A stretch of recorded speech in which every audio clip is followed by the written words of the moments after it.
डॉक्टरों को इंसाफ दो, इंसाफ दो, इंसाफ दो। FIR दर्ज करो, दर्ज करो, दर्ज करो, FIR दर्ज करो, दर्ज करो, दर्ज करो। गुंडागर्दी नहीं चलेगी, नहीं चलेगी, नहीं चलेगी, गुंडागर्दी नहीं चलेगी, नहीं चलेगी, नहीं चलेगी, गुंडागर्दी नहीं चलेगी, नहीं चलेगी, नहीं चलेगी, भाजपा की गुंडागर्दी नहीं चलेगी, नहीं चलेगी। डॉक्टरों को इंसाफ दो, इंसाफ दो, इंसाफ दो, डॉक्टरों को इंसाफ दो, इंसाफ दो, इंसाफ दो। अरे गुंडागर्दी नहीं चलेगी, नहीं चलेगी, नहीं चलेगी। जो आज आप यहाँ पर आए, आप लोगों का अंदर डिस्कशन हुआ, मीडिया को पहले बाहर कर दिया गया, उसके बाद आपको काफी डिटेल डिस्कशन हुआ, एसीपी भी आए, आप लाइव भी बीच में गए।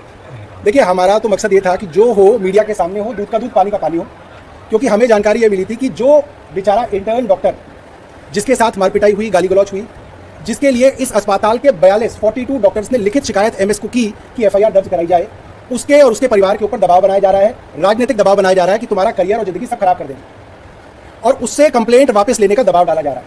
ये बात हमें मालूम है। इसीलिए कल 11:15 बजे जो हादसा हुआ, उसको अभी तक 2 बज रहे हैं, एमएस साहिबा ने उसकी कंप्लेंट पुलिस को नहीं दी। रस्ते में SHO साहब मिले, SHO साहब को लेके हम एमएस के कमरे में गए। SHO साहब ने एमएस साहब के मुंह पे कह दिया कि आपने हमें कोई कंप्लेंट नहीं दी। तो हमने एमएस साहिबा से पूछा, क्या नाम है मैडम का? उमा जी से पूछा कि भाई आपने ये कंप्लेंट क्यों नहीं दी पुलिस को? तो सबसे पहले उन्होंने कहा कि मेरे पास कोई कंप्लेंट आई ही नहीं, उन्होंने ये कहा। और फिर डॉक्टर निम्मी रस्तोगी, हमारी डॉक्टर सेल की अध्यक्ष हैं, इन्होंने अपने फोन पे दिखाया कि मैडम सोशल मीडिया पे कल से कंप्लेंट चल रही है, 4 पेजों की कंप्लेंट है, आपके नाम पे कल दी गई है, 42 डॉक्टरों के साइन है, आप क्या बात कर रही हैं कि आपको कंप्लेंट ही नहीं मिली? तो जब कन्फ्रंट किया गया तो वो नाराज हो गई और वो बोली ये मेरा काम है, who are you to ask, आप कौन होते हैं मेरे से ये पूछने वाले, मैं आपकी जवाबदेही नहीं है।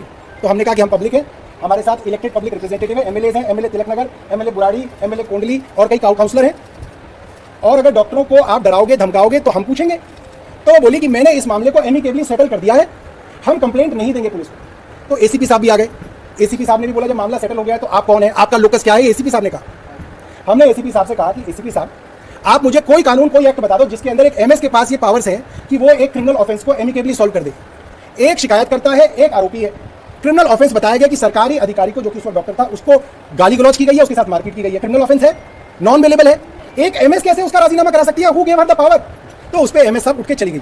इस सारे कृत्य की रिकॉर्डिंग हमारे पास है। हालांकि आप लोगों को बोला गया था कि आप लोग चले जाइए, बट हमें इनका अंदाजा था कि हमारे साथ क्या व्यवहार करेंगे, इसलिए इसकी रिकॉर्डिंग भी हमारे पास है। अब हम बाबुओं के साथ बहुत जो है हमने वीडियो खेल लिया है, तो हमको आइडिया है, तो इसका भी हमारे पास तथ्य है शब्दशाह, क्या SHO साहब ने हमें कहा और क्या ACP साहब ने हमें कहा और क्या MS साहब ने हमसे कहा।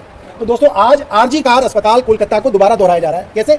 वहां क्या हुआ था, एक इंटर्न डॉक्टर के साथ हादसा हुआ और ऊपर के अधिकारियों ने, MS ने, MD ने इस मामले को दबाने की कोशिश की, सरकार के साथ साठगांठ कर ली और आरोपियों को बचाने की कोशिश की, जिसके कारण जो जनता का गुस्सा था वो आरोपियों के खिलाफ और बढ़ा। आज भी यहाँ पे वही किया जा रहा है, आरोपियों को बचाने की कोशिश की जा रही है, क्योंकि आरोपी भारतीय जनता पार्टी की विधायक हरीश खुराना, भारतीय जनता पार्टी मोती नगर के विधायक हरीश खुराना जी हैं। और हम लोगों ने कहा है कि आप हेल्थ सेक्रेटरी साहब को बुला लो, क्योंकि MS कह रही है कि मैंने ऊपर दे दिया, ऊपर वाले फैसला करेंगे। तो हमने कहा है कि भाई आप हेल्थ सेक्रेटरी साहब को बुला लो, हम लोग यहाँ पे इंतजार करें। देखिए, ये बड़ा दुर्भाग्यपूर्ण है, एक सरकार जिसको सिर्फ 6 महीने हुए हैं, उनको लेके लोगों के बीच में गुस्सा है। और ये बात मैं पहले भी कह रहा था कि सरकार ने जिस तरीके से गरीब लोगों की झुग्गी झोपड़ियों को तोड़ा, छोटे छोटे बच्चों को बेसहारा कर दिया, कहाँ वो स्कूल जाएंगे, कहाँ वो नहाएंगे, कहाँ वो रहेंगे, ये सब अच्छी चीज़ें नहीं। जिस तरीके से मिडिल क्लास की फीस बढ़ाई गई, जिस तरीके की तमाम चीज़ें ये सरकार कर रही है, मेरा सरकार से फिर निवेदन है, आप जनता के हित के काम कीजिए। आप मोहल्ला क्लिनिक बंद करेंगे तो लोग दुआ देंगे आपको या बददुआ देंगे? आप लोग मुफ्त की दवाई बंद करेंगे अस्पताल में तो लोग क्या कहेंगे, आपको अच्छा कहेंगे, आपको बुरा कहेंगे? तो इस सरकार के लेके लोगों के मन में जो खुशी थी वो नहीं है, एक गुस्सा है लोगों के मन में कि ये सरकार जन विरोधी काम कर रही है। मैं फिर ये कहूँगा कि किसी भी आदमी किसी के ऊपर हमला नहीं करना चाहिए। आपको अगर अपनी कोई बात कहनी है तो प्रजातांत्रिक तरीके से कहिए, जैसे हम लोग कर रहे हैं। अब हमारे लिए पुलिस बुलाई जाएगी, हमें घसीटा जाएगा, हम पे मुकदमा किया जाएगा, तो ये होगा तो होगा, मगर काम जो है आपको प्रजातांत्रिक ढंग से करना है। सर, एक क्वेश्चन है, अभी थोड़े दिन पहले आशीष सूजी के यहाँ पे पेरेंट्स को बुलाया गया था फीस के कटौती के मामले पर, वहाँ पर भी आशीष सूजी ने काफ़ी बदतमीजी से लोगों से बात। देखिए, ये सरकार एक घमंडी सरकार है, घमंडी मंत्रियों की सरकार है और इनका घमंड टपक रहा है इनकी भाषा से।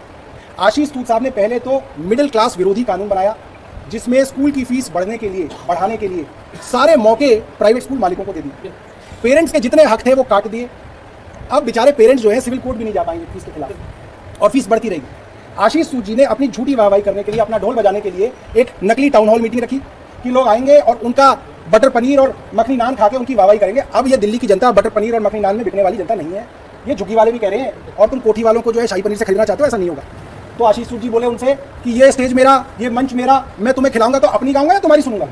तो भाई खुद ही खा लो तुम नान और खुद ही खा लो तुम पनीर और अपनी गाते रहो, जनता को नहीं सुननी तुम्हारी, ना जनता को तुम्हारा खाना। सब जैसे केजरीवाल जी के समय पे दिल्ली में बहुत अच्छे काम होते हैं, यहाँ पे तो हो ही नहीं रहा और पूरी दिल्ली डूबी पड़ी है इस वक्त पानी में।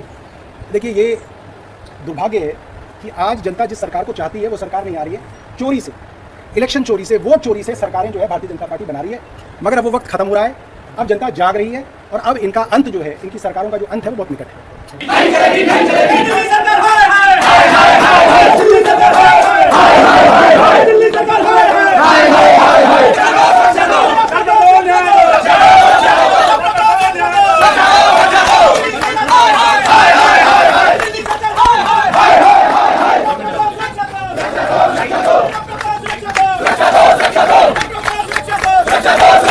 आज हम लोग आचार्य श्री भिक्षु हॉस्पिटल आए हुए हैं और यहाँ पे हमारी यहाँ की MS medical superintendent doctor Uma से बात हुई और पहले उन्होंने हमें मना किया कि उनको कोई मारपीट की कंप्लेंट नहीं मिली है।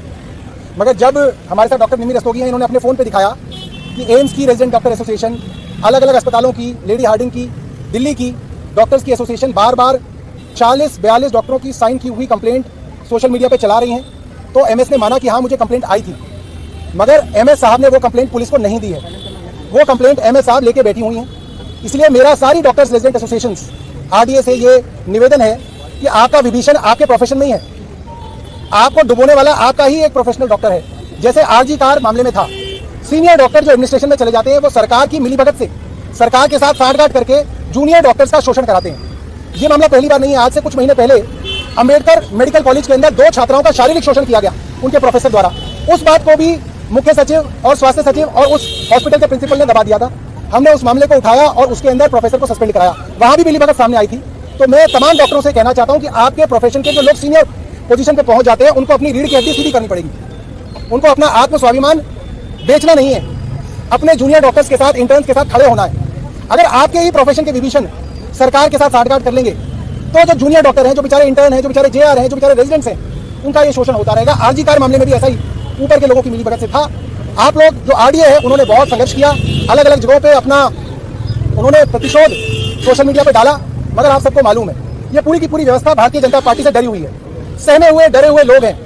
इनके अंदर वो ताकत नहीं है कि भारतीय जनता पार्टी के सामने खड़े हो सके। इनके पास पुलिस की पावर है, इनके पास गुंडागर्दी है, इनके पास सब कुछ है। मगर उसके बावजूद भी आम आदमी पार्टी की जब जरूरत पड़ेगी, आम आदमी पार्टी हर मजलूम के साथ खड़े होने के लिए और लड़ने के लिए तैयार है। जय हिंद, जय भारत। अरविंद केजरीवाल, अरविंद केजरीवाल। ये है कि वायलेंस अगेंस्ट डॉक्टर्स एक बहुत बड़ा मुद्दा बहुत सालों से रहा है और भारतीय जनता पार्टी ने इसमें सिस्टमिक चेंज करने के लिए और एक एक्ट लाने के लिए, act against violence on doctors का वादा किया था अपने मैनिफेस्टो में और बहुत सीरियसली कह रहे थे वो परस्यू कर रहे हैं। लेकिन अब जब मौका आया है तो उन्हीं का तंत्र डॉक्टर्स के साथ धोखा कर रहा है, उन्हीं का तंत्र मामले को दबा रहा है और ये छोटी सी चिंगारी बहुत बड़ी घटना बन सकती है। इस विषय में मैं ये कहना चाहूंगी कि आम आदमी पार्टी हमेशा डॉक्टर्स के साथ है। हम इलीट कल्चर के बिल्कुल खिलाफ हैं। एमएलए आम लोगों से ऊपर नहीं है। अगर वो एक बिजी डॉक्टर को फोर्स करता है कि मेरा इलाज पहले करो और उसके बाद उसे मैनहैंडल करता है, उसके लिए अपशब्द कहता है, तो ये किसी को भी बर्दाश्त नहीं होगा।